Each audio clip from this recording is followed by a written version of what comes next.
Soy Agustín Pérez, director de Ágora Social, una empresa social que se dedica a ayudar a las organizaciones sin ánimo de lucro, asociaciones, fundaciones, a crecer, a conseguir los recursos que necesitan para mejor cumplir con su misión. Y lo hace prestando servicios de asesoría, formación o servicios directos de captación de fondos. Las ONGs en España se financian fundamentalmente de fondos públicos a través de subvenciones o contratos con administraciones locales, autonómicas y nacionales, y también con aportaciones de la ciudadanía. Esas son las dos fuentes principales. Hay diferencias según los análisis sobre cuál predomina actualmente, pero lo cierto es que con diferencia son las dos fuentes de financiación principales. La primera de ellas, la financiación pública, tiene una tendencia histórica a declinar, mientras que la financiación que aportan los individuos comunes y corrientes, fundamentalmente de clase media, está en ascenso continuo, por lo que cabe prever que adquiera un predominio, si no lo ha conseguido ya, en poco espacio de tiempo. En cambio, hay otras fuentes de financiación ya de menor importancia. Una son las obras sociales de las cajas de ahorro y las fundaciones, que en un pasado reciente tuvieron importancia, pero que se desmoronaron con la gran recesión de 2008 y solo queda en pie la financiación de la Caixa, que es con diferencia la más importante en cuantía económica. Y luego pues un cúmulo de fundaciones subvencionadoras, pocas, de entre todo el conglomerado de fundaciones que existen en nuestro país, que aportan dinero a proyectos que no son propios. Y bueno, hay también las ONGs, algunas de ellas, desarrollan actividades mercantiles, es decir, que venden sus servicios, por ejemplo, asociaciones de pacientes que prestan servicios terapéuticos de pago. Y también pueden obtener algunos fondos de empresas en forma de donación, patrocinio o alguna otra modalidad de colaboración empresarial. Pero las empresas, a veces se ha extendido la creencia de que por su poder económico son una fuente muy importante de contribución y por tanto que se habla de la responsabilidad social empresarial. Pero lo cierto es que en volumen su aportación no supera el 5% del dinero que manejan las ONGs. Las ONGs gozan de la confianza mayoritaria de la población, así lo indica el barómetro que realiza la empresa Edelman de forma periódica. Pero esa simpatía no se traduce en apoyo económico efectivo en muchos casos. De hecho, solo 1 de cada 4 personas es donante de una ONG. La mitad de ellas lo hace de forma regular, mediante cuotas de afiliación, y la otra mitad lo hace de forma puntual. Si comparamos este dato con el de los países de nuestro entorno, donde al menos la mitad, si no más, de la población adulta contribuye a ONGs, no podemos estar satisfechos con el nivel de colaboración actualmente existente. Se dice que la población española es muy generosa. Por ejemplo, así se ve cuando se producen campañas de recaudación de emergencia, donde se vuelca y a veces se producen recaudaciones muchísimo más cuantiosas que en países con un potencial económico y demográfico mayor. Pero es una generosidad un tanto impulsiva. Lo que no se ha traducido todavía es en un apoyo regular. Son pocas las personas que lo realizan y muchas veces son esas mismas personas que tienen un talante más solidario las que apoyan cada una de ellas a 2 o más organizaciones. Por un lado, el sector tiene que trabajar como tal en estimular una cultura de la donación, porque aunque hay factores objetivos que dificultan un mayor nivel de contribución, todos sabemos que con la crisis económica en la que hemos atravesado ha castigado mucho a las clases medias, que son el principal soporte, y realmente la disponibilidad económica en las familias ha disminuido. Pensemos, por ejemplo, en la juventud.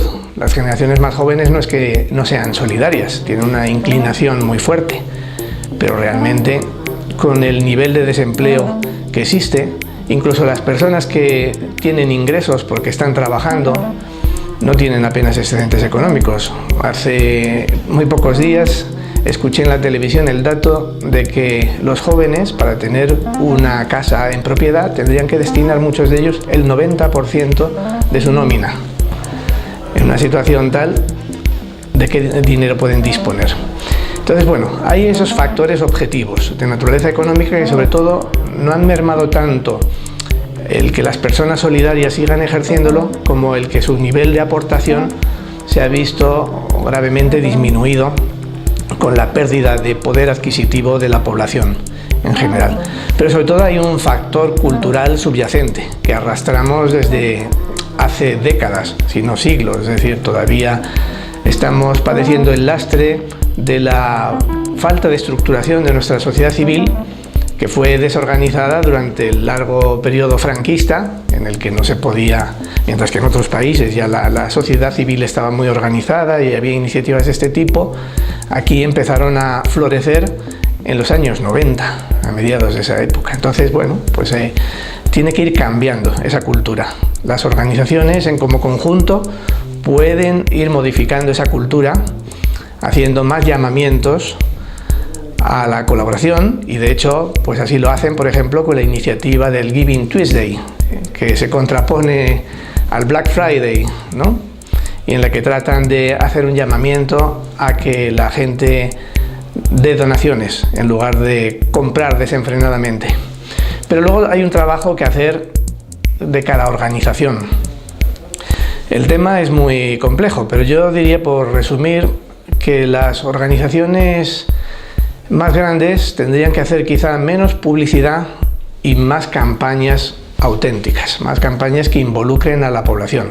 Quizá gastan excesivo dinero en acciones de marketing directo que no llegan a la gente verdaderamente y que son muy costosas. Por poner un ejemplo, ahora pues hay una de las estrategias más importantes es ir captando contactos para cultivar la relación. A veces se hacen llamamientos, peticiones de firmas que no son auténticas, simplemente se usa un pretexto para conseguir los datos personales. Y eso el público, que cada vez tiene una conciencia crítica mayor, pues lo advierte, ¿no? No le ofrece suficiente credibilidad, no es un gancho suficiente para dar los datos. Así que conseguir ese contacto les cuesta mucho dinero. Eso se supliría con campañas con un contenido verdadero, que verdaderamente focalice la atención de la gente en un tema que les preocupe y les movilice para donar, sino para participar de otra manera. En el caso de las organizaciones pequeñas, quizás su mayor asignatura pendiente es comunicar de una forma más cercana y emotiva. Tienen un gran déficit en su comunicación porque a menudo trasladan mensajes puramente racionales, a menudo con un lenguaje muy técnico, y verdaderamente con eso no consiguen motivar a la gente. Hay que tocar la fibra sensible, aparte de razonar o de dar información. Bueno, incluso les hace falta, en mi opinión, en algunas veces explicar más el por qué deben apoyar sus causas, porque se da por supuesto de que hacen un buen trabajo y verdaderamente tienen una noble tarea, pero hay que explicar a los donantes, darles argumentos de por qué es necesario que se involucren en su causa. Muchas veces esto no es nada evidente y hay que convencerles. No hay un método que de forma aislada se pueda decir que es el más eficaz. No podemos decir que existe la piedra filosofal que puede hacer prósperas a cualquier organización. Hay métodos que en conjunto, sobre todo para las organizaciones grandes, son los que mayor volumen de fondos les proporcionan. Concretamente, la captación de socios cara a cara en la calle o en otros espacios públicos es con diferencia el método que más socios aporta. Muy seguido de cerca por la conversión de personas que se han interesado por una organización a través de llamadas telefónicas. Por ejemplo, las típicas campañas en las que se solicita a través de un programa de televisión o de anuncios el que las personas envíen un SMS solidario con un coste muy reducido. Realmente esa campaña no se agota en la recaudación que producen esos mensajes cortos, sino en la captura de teléfonos que van a permitir cualificar a esa audiencia como simpatizante de la causa y van a convertir a una buena proporción de ellos en socios que pagan una cuota regular. Esos son los dos métodos principales. Cada vez más se apoyan en Internet, porque Internet está presente en nuestra vida diaria. Lo utilizamos para la información y para el entretenimiento continuamente. Sin embargo, Internet todavía no es un canal de transacción para la donación de primer orden. Es más bien un canal de información y de conversación. Pero no ha cobrado todavía toda la importancia que cabía esperar de este canal, aunque sin duda la tendrá más en el futuro. Bueno, esos son los métodos principales para atraer fondos de la ciudadanía. Luego existen las clásicas métodos de presentación de proyectos a instituciones para que los financien en forma de subvención o con otra modalidad, y de forma parecida a las empresas, a las cuales hay que presentar propuestas más atractivas, más creativas, más concisas y defenderlas cara a cara en entrevistas con los decisores para conseguir el apoyo. Ese es el repertorio de los métodos principales. Cada organización debe buscar su fórmula, la combinación de fuentes y métodos que mejor le convengan. Por ejemplo, en el campo de la acción social hay un pensamiento muy extendido de que lo idóneo sería apoyarse básicamente en 3 vías de financiación. Una, la subvención del contrato público; otra, la venta de sus propios servicios a los usuarios; y una tercera, de donaciones privadas de la ciudadanía o de empresas, para tener eso, 3 patas que de forma proporcionada sostengan su estructura de gastos. Captar fondos cuesta dinero, y a veces cuesta mucho dinero, mucho más de lo que la gente puede suponer. Por ejemplo, captar fondos de la ciudadanía requiere poner en marcha un complejo sistema de comunicación y de gestión de los recursos que se obtienen. Esto puede significar que muchas veces la atracción de un nuevo socio cueste más dinero que lo que el socio aporta en un año de contribución. De ahí que sea muy importante luego fidelizar a esos socios para que empiecen a producir un excedente económico a partir de 15 o 24 meses de colaboración con la organización. Muchas de las operaciones de captación son deficitarias inicialmente. Se van rentabilizando a lo largo de todo el tiempo en que las personas permanecen colaborando con la organización.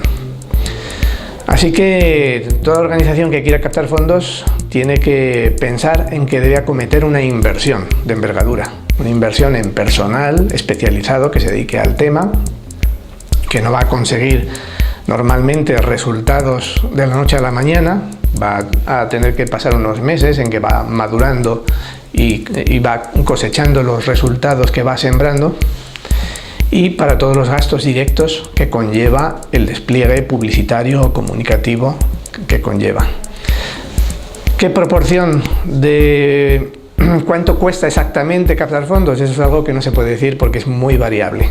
No solo depende del método que emplees, sino de otras variables que entran en juego. Por ejemplo, una organización más notoria le será más fácil con el mismo dinero conseguir resultados que una desconocida. O una organización que ya tiene más rodaje tenderá a ser cada vez más eficiente en el uso de sus fondos. Mientras que una novata muchas veces va aprendiendo a base de tropiezos y va desperdiciando una buena parte de su presupuesto por el camino. La financiación pública tiende a declinar y eso es una tendencia histórica que considero irreversible y que así opinan igual muchos líderes de opinión, y lo van sustituyendo pues la ciudadanía. Las empresas cabe esperar que también, sobre todo con un ciclo económico expansivo, vayan contribuyendo más, Pero ni aquí ni ningún otro país de referencia han sido nunca la principal fuente de financiación. Por tanto, cabe esperar que aunque aumente, su colaboración siga siendo una fuente complementaria. Los métodos también cambian. Decía antes que hoy el método más eficaz es la captación cara a cara, que de hecho se inventó en Austria a mediados de los 90. Pero poco tiempo atrás, en España, yo que llevo trabajando 24 años y he podido observar de primera mano esta evolución, lo más importante era hacer publicidad masiva en medios de comunicación. Y hubo una época en que floreció el correo directo, donde se hacían muchos mailings, muchos envíos postales para atraer nuevos donantes. Ambos métodos hoy día han declinado por completo. Y el cara a cara, que es el más importante en la actualidad, también está experimentando claros signos de desgaste. Así que necesita una renovación si no se quiere que la gallina de los huevos de oro muera de muerte natural muy pronto. El fundraising está ahora mismo experimentando retos de gran envergadura. No solo el efecto, la recuperación que necesita la sociedad para restablecerse del castigo de la gran recesión, que eso ha provocado el que haya más organizaciones hoy día que están tratando de luchar por un trozo mayor de ese pastel que se ha visto menguado y que crece mucho más lentamente que sus apetencias. Por tanto, ahora mismo la competencia se puede decir que es feroz, que las organizaciones casi se están arrebatando los donantes, las unas a los otros, porque el mercado, por así decirlo, no crece lo suficiente como para satisfacer las necesidades de los recursos de todas. Entonces era una disputa muy grande. Para sobresalir en ese contexto de competencia tan aguda, pues las organizaciones van a necesitar repensar mucho sus métodos tradicionales. Por ejemplo, este cara a cara que decíamos que está sufriendo un desgaste importante, sobre todo por la saturación en su uso. La gente es progresivamente menos tolerante hacia esta actividad, que es intrínsecamente intrusiva, y esa molestia que inevitablemente ocasiona, pues se dispara cuando son muchas organizaciones las que están ocupando las mismas calles abordando al público. Lo mismo pasa con las llamadas telefónicas, que pueden ser bien recibidas si se hacen bien, si se hacen sobre personas que se han interesado previamente, pero todos conocemos la experiencia de las múltiples llamadas comerciales que recibimos en el día a día y que van deteriorando este canal de comunicación. Además, con las nuevas regulaciones de protección de datos, se hace cada vez más difícil y más costoso utilizar los métodos de marketing directo tradicionales. Por tanto, va a haber que utilizar mucha creatividad para emplear métodos que conduzcan más hacia una filosofía de marketing de atracción, donde no vaya tanto las ONGs en pos de las personas, casi en ocasiones persiguiéndolas, sino sean capaces de atraer el interés de la gente para luego convertirla poco a poco a su causa, para irlas enamorando poco a poco más que para tratar de ligar con ellas de pronto. ¿No? A veces las ONG me recuerdan al ligón de discoteca que trata de improvisar un discurso rápido para llevarse al huerto a alguien, ¿no? Y realmente necesitan, y para eso pues tendrá también, por ejemplo pensar en nuevos emplazamientos para hacer el cara a cara, pensar en formas más imaginativas de atraer la atención de la gente en lugar de ser los captadores quien la aborden, formas distintas con campañas más auténticas de atraer el interés de la gente para conseguir sus datos y luego llamarles por teléfono. Creo que el reto es sobre todo comunicativo. Como decía antes, las ONGs están quizá muy ancladas en mensajes muy genéricos, están vendiendo sus organizaciones, tal vez aunque no les sobra, no quiere decir que no sean creativas, pero les falta un plus de hacer cosas verdaderamente muy distintivas, y quizá también les falta un componente de ideología. Es decir, porque la gente simplemente no se une a una causa porque le transmitas un mensaje simpático e ingenioso. Necesita que conectes con valores profundos que tiene. Y muchas veces eso no se analiza suficientemente, no se analiza con qué valores y con qué sentimientos la organización quiere conectar. Y por tanto realiza una comunicación que, aunque puede ser correcta desde un punto de vista técnico, verdaderamente no llega al corazón y a la mente de las personas. Parte de un análisis, primero, de las necesidades que tiene la organización de recursos, porque no solo hay que ver cuánto dinero necesita, o recursos de otro tipo, porque hay que valorar también si le puede resultar más útil no ya el dinero, sino un servicio o un producto que necesita para la organización en sí misma o para sus beneficiarios. También necesita analizar sus necesidades en términos de calidad. En qué medida sus ingresos son estables, de libre disposición, proceden de fuentes plurales que les evitan una gran dependencia de fuentes singulares. Tienen que analizarlo también no solo en cantidad, sino en calidad. Tienen que analizar sus capacidades, cuáles pueden ser sus puntos fuertes para captar fondos y, por el contrario, los mayores obstáculos que puede tener para tener éxito en esta actividad. Y tiene que estar muy atento a las condiciones del entorno, que, como hemos dicho, es enormemente cambiante. Y si no se adaptan a él, no van a prosperar. Y después de realizar ese completo análisis, tienen que formular unas líneas claras de actuación con unos objetivos precisos, medibles, a la vez retadores y a la vez alcanzables. Y tienen que trazar las estrategias necesarias para conseguir esos objetivos. Y básicamente son tres cosas lo que tiene que determinar una organización: a quién se tiene que dirigir, qué le puede proponer que le resulte atractivo a ese público objetivo y a través de qué canales puede llegar mejor su mensaje.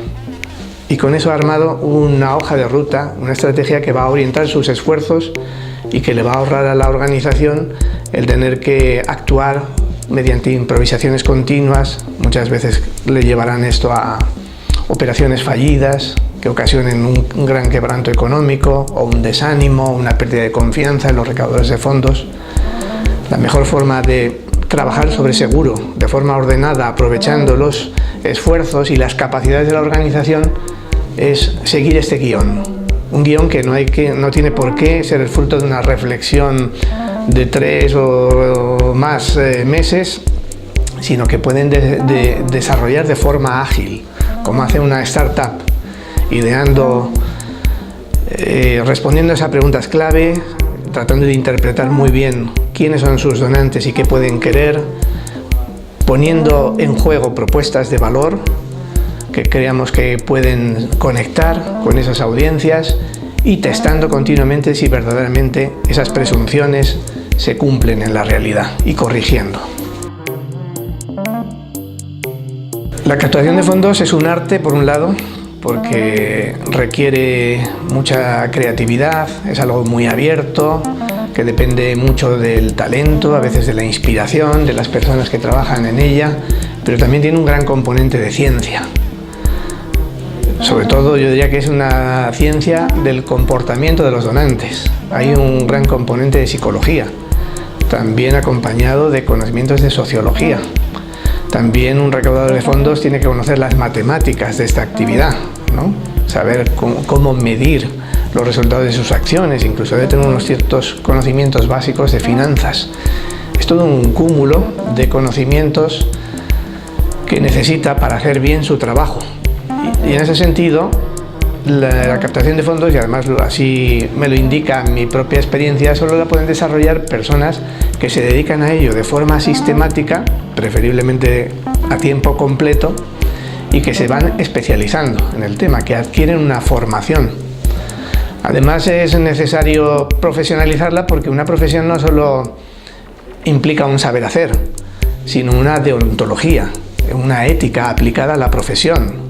Hay que hacer las cosas de manera eficaz, pero también de manera responsable. Ser profesional de algo significa adoptar también unos deberes, unas obligaciones propias de esa profesión que nos sirven para que ésta sea perdurable, porque es bien sabido en la captación de fondos, que es una aplicación social del marketing, se presta mucho a la manipulación que conlleva las malas prácticas en el marketing. Por eso, como no vale todo y una organización debe preservar su integridad, debe preservar los valores que presiden su conducta, pues debe hacer que sus captadores de fondos tengan un código de conducta muy preciso y adecuado a los valores que la organización preconiza.